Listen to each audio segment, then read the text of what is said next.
लो guys, देख लीजिए मोटकी क्या खा रही है। मोटकी कितना खाएगी रे?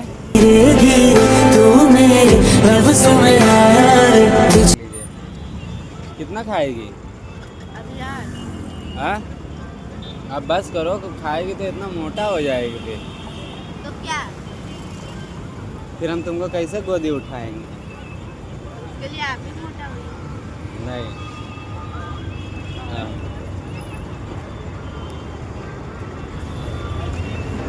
देख लीजिए गाइस, मोना ठूस ठूस के पानी पूरी खा रही है। टेस्टी लग रहा है।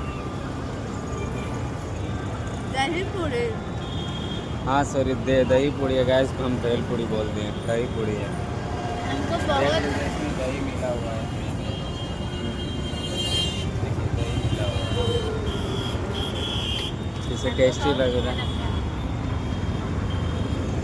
तो अब मिलते हैं नेक्स्ट ब्लॉग में।